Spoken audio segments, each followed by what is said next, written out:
Hi, welcome back to my channel start my recipe. ఈరోజు మనము ఎంతో టేస్ట్గా ఉండే పచ్చడి చేసుకుందాము. ఆ పచ్చడి ఏమో కాదు, దోసకాయ పచ్చడి. దోసకాయ పచ్చడికి ఏమేమి కావాలో చూసేద్దామా. దోసకాయ చాలా బాగుంటుంది. దోసకాయ పచ్చడి, దోసకాయ, వెల్లుల్లి, పచ్చిమిరపకాయలు, జీలకర్ర, ఉల్లిపాయ, టమోటాలు, సాల్టు, చింతపండు, నువ్వులు, ధనియాలు, పల్లీలు, కొత్తిమీర. దోసకాయకి మనం ఇలా పైన తొక్క అంతా తీసేసుకోవాలి, లేదంటే తొక్క వేయడం వల్ల ఉడకదు. కొత్త వాళ్ళు ఎవరైనా ఛానల్ చూస్తున్నట్టయితే సబ్స్క్రైబ్ చేయండి, లైక్ చేయండి. బాగా గట్టిగా ఉంది, రాలేదు, అందుకే చాకుతో తీసాను నేను. ఇలా మధ్యలోకి పొడుగ్గా కట్ చేసుకున్నాను కదా. చూడండి, లోపల విత్తనాలు ఉన్నాయి. విత్తనాలన్నీ ఓ ప్లేట్లోకి తీసేసుకుందాము. విత్తనాలు తీసేయడం వల్ల బాగా ఉంటుంది చట్నీ, లేదంటే పళ్ళ కింద పడతా ఉంటుంది. విత్తనాలు గట్టిగా ఉంటాయి. ఇలా మనము సన్న సన్న ముక్కలుగా పొడుగ్గా కట్ చేసుకున్నాం కదా. ఇప్పుడు మనము అవి చిన్న చిన్న ముక్కలుగా కట్ చేసుకుంటే చాలా బాగుంటుంది. ఫ్రై చేసుకున్నాక కదా చట్నీ చేయడానికి బాగా మెత్తగా ఉడుకుతాయి. చూడండి, ఇలా చిన్న చిన్న ముక్కలుగా కట్ చేసుకుంటే చాలా బాగుంటుంది, తొందరగానూ అవుతుంది చట్నీ. అయితే కోసేటప్పుడు అయితే ఒకటి తిని చూడండి, చేదుగా ఉందేమో, లేదంటే మొత్తం చట్నీ అంతా వేస్ట్ అయిపోతుంది.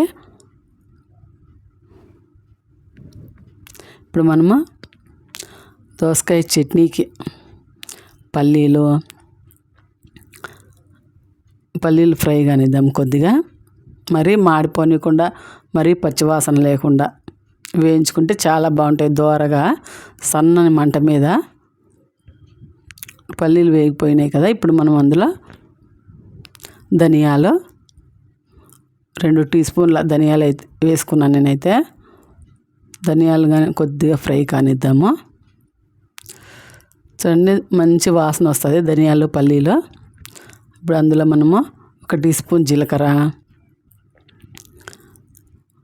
జీలకర్ర వేగనిద్దాము.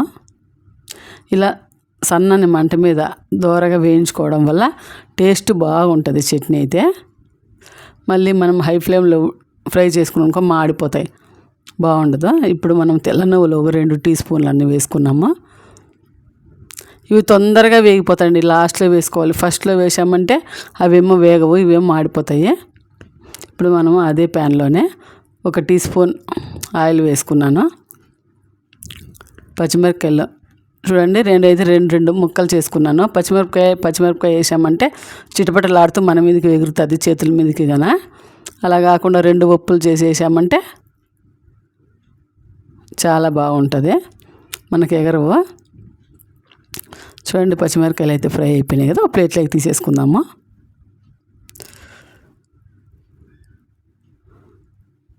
ప్లేట్లోకి తీసుకున్నాం కదా, అదే పెనంలోనే మనము దోసకాయ సన్న ముక్కలుగా కట్ చేసుకున్నాము కదా, ఆ ముక్కలను వేసుకుందాము.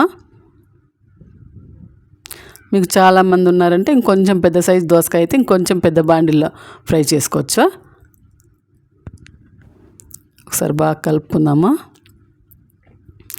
చాలా మగ్గిపోయేదాకా ఉడికించుకుంటే బాగుంటుంది దోసకాయ పచ్చడికి. కొంచెం ఉన్నట్టే బాగుంటుంది. అందులోనే కొద్దిగా ఆయిల్ వేసుకున్నాను, 1 టీ స్పూను. ఒకసారి బాగా కలుపుకుందాము. చూడండి, నీళ్ళు లేకుండా టమాటాల్లో నుంచి నీరు వస్తుంది కదా, ఈ దోసకాయ టమాటా కలిపి ఫ్రై చేసుకోవడం వల్ల బాగా మెత్తగా ఉడుకుతుంది. ఇప్పుడు మనం మూత పెట్టుకుందాము. ఇప్పుడు మనం పల్లీలు, నువ్వులు ఫ్రై చేసుకున్నాం కదా, జీలకర్ర ఇప్పుడు అందులో వేసుకుందాము. ధనియాలు అన్నీ కలిపి. మా ఇంట్లో అయితే చిన్న రోలు ఉందండి, ఆ చిన్న రోట్లోనే నేనైతే పచ్చడి చేస్తున్నాను, దోసకాయ పచ్చడి. ఇప్పుడు మనం మెత్తగా దంచుకుందాము. కొంచెం లేట్ అవుతుంది, ధనియాలు కదండి, ధనియాలు మెదగడానికి మెత్తగా కావాలి కదా. మరి మిక్సీకి వేసుకున్నాం అనుకో మనకు మెత్తగా అయిపోతుంది, పంటి కింద పడేలాగా ఉండదు. రోట్లో దంచుకోవడం వల్ల బాగుంటుంది.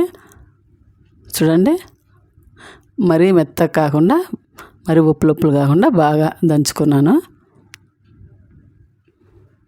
ప్లేట్లోకి తీసుకుందాం మనమైతే. ఇప్పుడు మనం పక్కన పెట్టుకుందాము. ఆ రోట్లోనే మనము పచ్చిమిరపకాయ ముక్కలు, రుచికి తడిపడా సాల్ట్ వేయడం వల్ల తొందరగా మెత్తబడతాయి. పచ్చిమిరపకాయ అయితే వేయించుకున్నాం కదా మనము, అందులోనే చింతపండు, సాల్ట్, పచ్చిమిరపకాయలు 3 వేయడం వల్ల బాగా మెదుగుతాయి. అందులోనే వెల్లుల్లి రెబ్బలు మనం దంచుకున్నాం కదా. ఇప్పుడు అందులోనే దోసకాయ ముక్కలు, టమాటా ముక్కలు బాగా ఫ్రై అయినాయి చూడండి. ఇప్పుడు మనం కొద్దిగా వేసుకొని దంచుకుందాం రోట్లో. చూడండి, కొద్దిగానే మా రోల్ చిన్నగా ఉంది కదా, కొద్దినే పడుతుంది. అలా కొద్దిగా ఒక 3-4 సార్లు దంచుకుంటే సరిపోతుంది. చూడండి, రుబ్బేది ఉంది కాబట్టి అట్లా చిన్నగా రుబ్బుకుంటే చాలా బాగుంటుంది. దంచినామనుకో మనకి ఎగురుతుంది కదా. దోసకాయ టమాటా వేసినాం కదా చూడండి. మరీ నున్నగా అయితే మనం మిక్సీలోనే పట్టుకోవచ్చు కదా. రోట్లో వేయడం వల్ల మనకు నున్నగా కాకుండా మరి కచ్చాపచ్చాగా చాలా బాగుంటుంది, పళ్ళకు తగులుతా. అందుకని రోటి పచ్చడి చాలా బాగుంటుంది. చూడండి ఎంత బాగా వచ్చిందో, చాలా బాగా వచ్చింది. 3-4 సార్లు అయితే అయిపోయింది నేను పచ్చడి నూరడము. పెద్ద రోలు ఉంటే ఒకేసారి అయితే రుబ్బొచ్చండి. ఇప్పుడు మనం అందులోనే సన్నగా కట్ చేసి పెట్టుకున్న కొత్తిమీర, ఉల్లిపాయ ముక్కలు మనము రోట్లో వేయలేదు కదండి, చేతితోనే అలా బాగా ప్రెస్ చేసుకుంటే బాగా విడిపోతాయి కదా.